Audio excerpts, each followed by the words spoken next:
Welcome to That's Good Sports. I am Brandon Perna, and if you're like me, you wake up every morning and think, gee whiz, you know what? I hope some more rules are imposed on me today.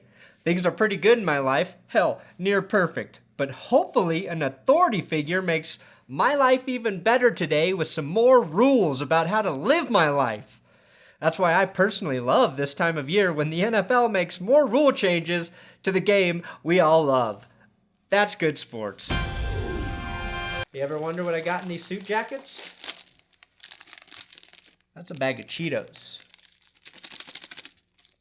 Don't remember where that came from, and don't remember how it got in my pocket. But I'm sure I was sober.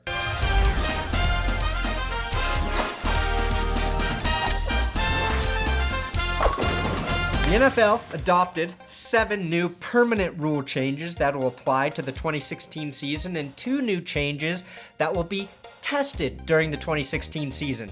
Every year, all the NFL owners meet at this time of year to discuss possible rule changes and some other crap. Each team is provided an opportunity to submit changes they'd like to see, and the owners or GMs vote on all the proposed rule changes. Now, out of the 19 proposed rules this year, only one submitted by the competition committee actually passed. Here's a list of the names of those members. The one glaring omission on that list is Brandon Perna. I am still running for NFL fan commissioner, and part of my job would be to make sure the competition committee doesn't screw up the game. I believe we have a right to have a voice in the game we fund, and that my vote as fan commissioner would be equal to the combined vote of the entire competition committee. That's all I'm asking for. Now, if you're really bored, you can go ahead and read about all of the rule changes on NFL.com, but I just want to discuss a couple of the changes. First, the extra points have been permanently moved to the 15-yard line. All chop blocks are now illegal. That will affect the Broncos and how the coaches teach their linemen to block in the zone running system. Chop blocks were already illegal on passing plays. This should not be confused with the cut block, which are low blocks on players who are not already engaged with the blocker. Cut blocks are still legal. Winner for the laziest headline in reference to the rule changes goes to CBS Sports for writing this shit garbage. Chop blocks hit the chopping block as NFL makes 7 new rule changes. There are 2 rules that will be tested like lipstick on rats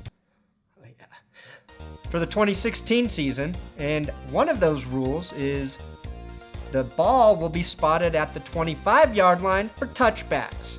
The other rule is ejecting players after they receive 2 personal foul penalties will be automatic. Both rules are stupid. This basically means you better get used to these things because once they implement them as tests, it's a certainty they will stick, like herpes. It should be noted that the automatic ejection rule passed even though the NFL owners voted against it. You might even remember Richard Sherman speaking out against the rule earlier in the week. I believe he said something like, Roger Goodell, who's never stepped on the football field, likes to make candy-ass bitch rules that affect the game in a negative way because he's a candy-ass bitch. Or something similar. Sherman's correct, but it's not just Goodell, it's the competition committee that's ruining the game. The game doesn't need to be tweaked every damn year. It doesn't. Football is a violent game. You can't remove that from football without turning it into something different. The problem is the NFL has gotten too popular, which means its dirty secrets have been exposed. Nobody's trying to ruin hockey because very few people watch hockey. The reason the NFL is having to overcompensate in the name of safety is because they lied about the long-term effects of brain damage to their players for so long. They just admitted in the year 2016 that playing football definitely and drastically increases one's chances for developing CTE. So instead of spending their time and energy educating their players of the risks associated with playing football, they decide to move touchbacks to the 25-yard line as step 2 and phasing out kickoffs. Now, kickoffs have been labeled as the most dangerous play in football. Step 1, though, was moving kickoffs to the 35-yard line, which they did in 2011. The reason the NFL was so adamant about making extra points more interesting last season is because they know they're about to remove one of the most exciting parts of the game entirely, kickoffs. Making extra points more interesting? That's a joke. That's like trying to make handjob videos on Pornhub more exciting. Doesn't matter how you pitch it, people are still bolting for the bathroom during extra points. How many football fans do you know that said, hey, this past NFL season was the best I've ever seen, and it's because of those longer extra points? You know, zero. Nobody said that shit. The only people who thought this last season was great were Broncos fans because they won the Super Bowl. Look, I'm not opposed to change when it makes sense. My personal philosophy about life is that we must always be ready to evolve and adapt to survive.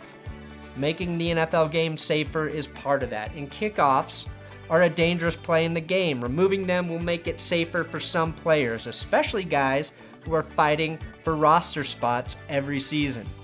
The guys who aren't getting paid cocaine empire type money will benefit the most from a safer game.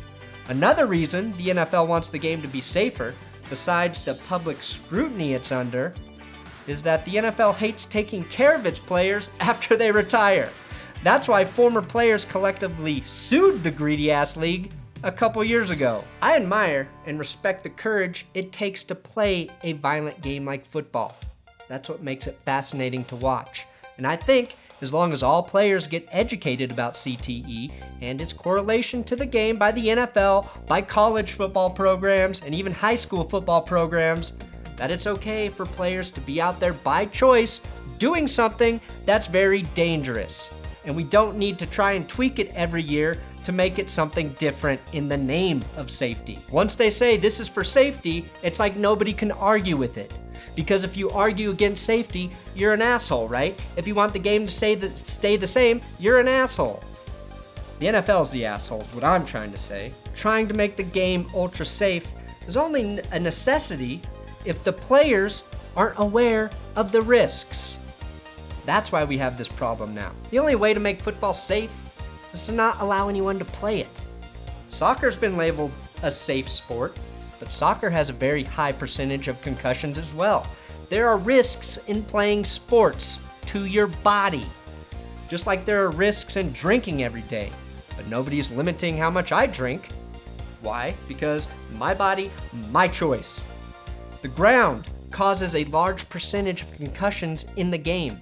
Maybe the NFL can figure out a way to play football without the ground. That will make it safer. Football players in space. That'd actually be pretty cool. I don't know why I fight against this every year. It's stupid. It's absolutely stupid. I just bitch and moan and sound like a bitchy, moany, whiny little bitch. And there's nothing I can do. The NFL is going to continue to make rule changes that we all hate. And the game is slowly going to change into something that sucks. Thanks for watching another episode, another positive episode of That's Good Sports. Follow me on Twitter at Brandon Perna. Subscribe to my channel, That's Good Sports, on YouTube.